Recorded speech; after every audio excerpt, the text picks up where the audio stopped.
Next year మాత్రం ఎవ్వరూ release బరిలో నుంచి వెనక్కి తగ్గేలా కనిపించడం లేదు. అందుకే పెద్ద పెద్ద హీరోలతో పాటు చిన్న హీరోలు కూడా ముందే రిలీజ్ సీజన్ లాక్ చేసుకుంటున్నారు.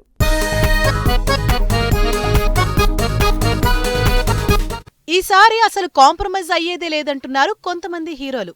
రవితేజ కొన్నేళ్ల నుంచి సంక్రాంతి బరిలోకి రావటానికి గట్టిగా ట్రై చేస్తున్నా వరుసగా పెద్ద సినిమాలు రిలీజ్కి ఉండటంతో తన సినిమాని పోస్ట్ పోన్ చేసుకుంటూ వస్తున్నారు. కానీ ఈసారి మాత్రం వెనక్కి తగ్గేది లేదంటూ సంక్రాంతి బెర్త్ కన్ఫర్మ్ చేసుకున్నారు.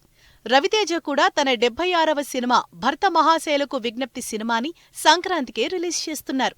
కిషోర్ తిరుమల డైరెక్షన్లో రవితేజ, ఆశికా రంగనాథ్ జంటగా చేస్తున్న సినిమాని సంక్రాంతి బరిలోకి దింపబోతున్నారు. ఆల్రెడీ స్టార్ మూవీస్ సంక్రాంతికి పోటీ పడుతున్నాయి. వీటికి తోడు చిన్న హీరోల సినిమాలు కూడా సంక్రాంతికి వస్తున్నట్లు అనౌన్స్ చేశారు.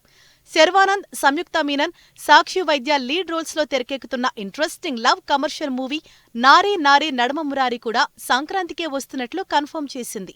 డేట్ అనౌన్స్ చేయకపోయినా సంక్రాంతికే ఈ cinema release fix. Last year నుంచి రిలీజ్ కోసం వెయిట్ చేస్తున్న నవీన్ పోలిశెట్టి సినిమా కూడా సంక్రాంతి రిలీజ్ ఫిక్స్ చేసుకున్నాడు. నవీన్ పోలిశెట్టి, మీనాక్షి చౌదరి కాంబినేషన్లో వస్తున్న కామెడీ ఎంటర్టైనర్ అనగనగా ఒక రాజు మూవీ సంక్రాంతి సీజన్లో జనవరి 14న రిలీజ్ అవుతున్నట్లు ఇప్పటికే డేట్ ఇచ్చారు. పెద్ద సినిమాలున్నా ఏమాత్రం వెనక్కి తగ్గకుండా డేట్ లాక్ చేసుకున్నారు.